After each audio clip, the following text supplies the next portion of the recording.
নমস্কাৰ আপোনালোকে চাই আছে অসম সংবাদ 24 ঘণ্টা আজি আমি অসম সংবাদ 24 ঘণ্টায় আহি উপস্থিত হৈছোঁ শোণিতপুৰ জিলাৰ অন্তৰ্গত ঢেকিয়াজুলি ৰাজচক্ৰ এলেকাৰ পাণবাৰী চাহ বাগিচাত আৰু পাণবাৰী চাহ বাগিচাত আজি কিছু সময়ৰ পূৰ্বে সংঘটিত হৈছে এক মৰ্মান্তিক ঘটনা এক বিধ্বংসী অগ্নিকাণ্ডৰ ফলত এই পাণবাৰী চাহ বাগিচাৰ বাংলো লাইনত এগৰাকী মহিলাৰ কৰুণ মৃত্যু হোৱাৰ লগতে পৰিয়ালটোৰ বিস্তৰ ক্ষতিসাধন হয় আমি দেখুৱাই আছো সামগ্ৰিক পৰিৱেশ এয়া হৈছে ঢেকিয়াজুলি ৰাজচক্ৰ এলেকাৰ অৰ্থাৎ ঢেকিয়াজুলি বিধানসভা সমষ্টিৰ অন্তৰ্গত পাণবাৰী চাহ বাগিচাৰ বাংলো লাইনৰ দৃশ্য আৰু এই বাংলো লাইনতে এগৰাকী মহিলা ঘৰৰ ভিতৰত শুই থকা অৱস্থাতে জুইৰ সূত্ৰপাত হয় আৰু জুইৰ লেলিহানে ঘৰটো সম্পূৰ্ণ ভস্মীভূত কৰাৰ লগতে ঘৰৰ ভিতৰত শুই থকা মহিলাগৰাকীও জ্বলি ভস্মীভূত হয় আৰু এই ঘটনাই এতিয়া সমগ্ৰ পাণবাৰী চাহ বাগিচাত এক শোকৰ ছাঁ পৰিছে গভীৰ শোকাকুল পৰিৱেশ বিৰাজ কৰিছে পাণবাৰী চাহ বাগিচাত এনে এক অনাকাংক্ষিত ঘটনা আজি সংঘটিত হৈছে ঢেকিয়াজুলি ৰাজচক্ৰ এলেকাৰ পাণবাৰী চাহ বাগিচাত আৰু এই পাণবাৰী চাহ বাগিচাৰ যিসকল স্থানীয় ৰাইজ তেখেতলোকে ইয়াত আছে আমি তেখেতলোকৰ পৰা ইছেগতে কিছু কথা জনাৰ চেষ্টা কৰিম এই ঘটনাই আজি সকলোকে মৰ্মাহত কৰিছে ব্যথিত কৰিছে আৰু আমি তেখেতলোকৰ পৰা কিছু কথা জনাৰ চেষ্টা কৰিম এই বিষয়ে কি ক'ব আজি এক জুইৰ লেলিহানে এটা ঘৰ বা এটা পৰিয়ালৰ সম্পূৰ্ণ ক্ষতিসাধন কৰিলে লগেদি যিগৰাকী অভিভাৱক স্বৰূপ আছিলে মহিলাগৰাকী তাইও আজি জুইত জাহ গ'ল কি ক'ব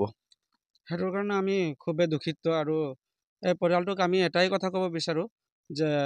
চৰকাৰক আমি আহ্বান জনাই আছোঁ যে যিমান জলদি পাৰে অতি সোনকালে আমাৰ এই দুখীয়া পৰিয়ালটোক তিনিজনী ল'ৰা ছোৱালী আছে অভিভাৱকজনতো এতিয়া নাইয়ে বৰ্তমান মহিলাজনী ঢুকাই গ'ল তো ঢুকাই যোৱাৰ পিছত তাৰ 3টা সন্তান আছে যে সিহঁতৰ কাৰণে চৰকাৰক আমি আহ্বান জনাই আছোঁ যে অতি সোনকালে কিবা এটা সিহঁতৰ ঘৰ দুৱাৰ বনোৱাৰ আৰু লগতে কিবা সিহঁতৰ চলি থকা অৱস্থা দিয়াৰ কাৰণে আমি চৰকাৰক আহ্বান জনাই আছোঁ অতি সোনকালে যাতে আমাৰ এই দুখীয়া পৰিয়ালটোক সহায় পায় যেন হয় শুনিলে এগৰাকী স্থানীয় যুৱকে কথাখিনি জনালে আৰু ইয়াতে আছে অসম চাহ জনজাতি ছাত্ৰ সন্থাৰ নেতাও ইয়াত আছে আমি তেখেতৰ পৰাও কিছু কথা জনাৰ চেষ্টা কৰিম কি ক'ব আজি এক মৰ্মান্তিক ঘটনা দুখ লগা ঘটনা সংঘটিত হৈছে পাণবাৰী চাহ বাগিচাৰ বাংলো লাইনত হয় সঁচাকৈ এক মৰ্মান্তিক ঘটনা এইটো কাৰণ বাগিচা অঞ্চলত আপোনালোকে দেখিবলৈ পায় যে ইটো ঘৰৰ লগত সিটো ঘৰ একেলগতে যোগাযোগ হৈ থাকে আৰু যেতিয়া জুইৰ সূত্ৰপাত হয় তো এইখনৰ ঘৰৰ পৰা আৰু এখন ঘৰ মানে য'ত জুই লাগেই ইয়াত দেখিবলৈ পালোঁ যে ইয়াৰ স্থানীয় ৰাইজে ওলাই অহাত এখনৰ পিছত আন এখন ঘৰ জ্বলাত তাৰপিছত যেতিয়া সিহঁতে ফোন কৰিলে মানে ফায়াৰ ব্ৰিগেড তেতিয়া আহি পাইছে আৰু তেখেতসকলৰ বহুত মানে মই ধন্যবাদ জ্ঞাপন কৰিছোঁ তেখেতসকলে ইয়াত যথেষ্ট পানী চানী ঢালি ঘৰখনক জুই নুমাত তেখেতসকলক সহায় সহযোগ কৰিলে কিন্তু সঁচাকৈ এটা দুখ লগা পৰিৱেশ কাৰণ এইখন পৰিয়ালত তেখেতৰ দেউতাক নাছিলে আৰু মাকজনী অকল আছিল আৰু মাকজনীৰ লগত 3টা সন্তান আছে আৰু মাকজনী মানে ঘৰত ভিতৰত শুই আছিলে শুই থকা অৱস্থাতে জুইৰ সূত্ৰপাত হোৱাত মাজনী হয়তো গম নাপালে ভিতৰত কেনেকৈ ওলাব লাগে কি কৰিব লাগে আৰু তাতে তেখেতৰ ডেথ হ'ল আৰু এই ডেথ হোৱাত তেখেতৰ মানে বহুতো যি সা সম্পত্তি আছিলে সকলোখিনি মানে ইয়াতে জুইত জাহ গ'ল আৰু ওচৰত যিটো ঘৰ আৰু এটা ঘৰত যি জুই মানে এইটো ঘৰৰ পৰা সিটো ঘৰত জুই লগাত সিহঁতৰো বহুত মানে ক্ষতিসাধন হৈছে আৰু সেইকাৰণে মই স্থানীয় যি আমাৰ মন্ত্ৰী আছে আমাৰ অশোক সিংহাৰ ডাঙৰীয়াক তেখেতক মই যাতে আহ্বান জনাইছোঁ তেখেতে যাতে এই পাণবাৰী চাহ বাগিচাত যাতে তেখেতে এই যি 2টা ঘৰ জাহ গ'ল জুইত তেখেতে যাতে ইয়াৰ ওপৰত অলপ চকু দি তেখেতসকলৰ পৰিয়ালটোক অলপ মানে সমবেদনা প্ৰকাশ কৰি আৰু তেখেতসকলক যি মানে সুবিধা কৰি দিব পাৰে মই তেখেতক আহ্বান জনাইছোঁ যাতে তেখেতে এই ব্যৱস্থা কৰি দিয়ে হয় ইতিমধ্যে শুনিলে এক মৰ্মান্তিক ঘটনা সংঘটিত হৈছে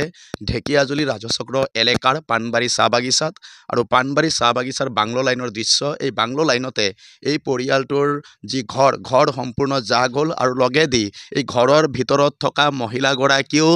জুইৰ লেলিহানে আৱৰি ধৰিলে আৰু মহিলাগৰাকীৰ তাতে মৃত্যু হ'ল আৰু এই মৃত্যুৱে এতিয়া সমগ্ৰ পাণবাৰী চাহ বাগিচাতে গভীৰ শোকৰ ছাঁ পৰিছে আৰু সকলোৱে আহ্বান জনাইছে স্থানীয় এগৰাকী বলিষ্ঠ মন্ত্ৰী আছে বা বিধায়ক আছে এই বিধায়কগৰাকীয়ে এই পৰিয়ালটোৰ কাৰণে কিবা এটা কৰক কিয়নো এই পৰিয়ালৰ একমাত্ৰ উপাৰ্জন কৰা আছিলে এই মহিলাগৰাকী আৰু এই মহিলাগৰাকীও কিয়নো যিহেতু মহিলাগৰাকীৰ স্বামী পূৰ্বতেই ঢুকাইছিলে মহিলাগৰাকী আছিলে পৰিয়ালটো পোহপাল দিয়াৰ একমাত্ৰ উপাৰ্জনকাৰী আৰু বৰ্তমান কিন্তু মহিলাগৰাকীও জুইত কিন্তু আজি প্ৰাণ হেৰুৱালে আৰু এই মহিলাগৰাকীৰ কৰুণ মৃত্যুত সমগ্ৰ পাণবাৰী এলেকাত গভীৰ শোকৰ ছাঁ পৰিছে আমিও সমবেদনা জ্ঞাপন কৰিছোঁ পৰিয়ালটোলৈ কিন্তু এতিয়া প্ৰশ্ন হৈছে এই মহিলাগৰাকীৰ 3টি সন্তান আছে এই সন্তানকেইটাৰ লালন পালন বা সন্তানকেইটা কেনেকৈ চলিব এয়া কিন্তু ডাঙৰ প্ৰশ্ন হৈ পৰিছে আৰু লগেদি পৰিয়ালটোৰ যি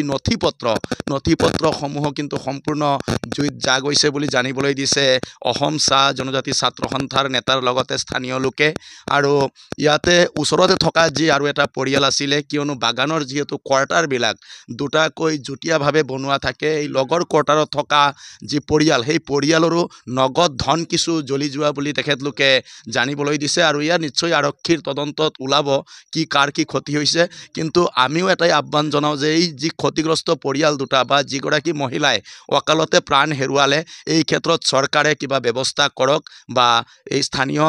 যিগৰাকী মন্ত্ৰী তথা বিধায়কেও পৰিয়ালটোৰ এবাৰ খবৰ লওক আমিও তাৰে কামনা কৰোঁ আৰু যি তিনিটি সন্তান আছে এই সন্তানকেইটাৰ কাৰণেও সকলোৱে বিবেচনা কৰিব লাগিব আজি কিন্তু এই কথা সকলোৱে মানি ল'ব লাগিব যিহেতু এয়া নিয়তিৰ খেল নিয়তিয়ে আজি এটা জীৱনক অকালতে লৈ গ'ল আৰু ঘৰৰ ভিতৰতে ছটপঠাই প্ৰাণ হেৰুৱালে এগৰাকী মহিলাই সঁচাই দুখজনক ঘটনা মৰ্মান্তিক ঘটনা সংঘটিত হ'ল এই শোণিতপুৰ জিলাৰ অন্তৰ্গত ঢেকীয়াজুলি ৰাজচক্ৰ এলেকাৰ পাণবাৰী চাহ বাগিচাত আৰু এনে ঘটনা দ্বিতীয়বাৰ নহওক ঈশ্বৰৰ প্ৰতি আমি তাৰে কামনা কৰি সকলোৱে অসম সংবাদ 24 ঘণ্টা চাই থোৱাৰ কাৰণে মই প্ৰশান্ত বৈশ্যই ঢেকীয়াজুলি ৰাজচক্ৰ এলেকাৰ পাণবাৰী চাহ বাগিচাৰ এই বাংলো লাইনৰ পৰাই সকলোলৈ ধন্যবাদ জ্ঞাপন কৰিছোঁ।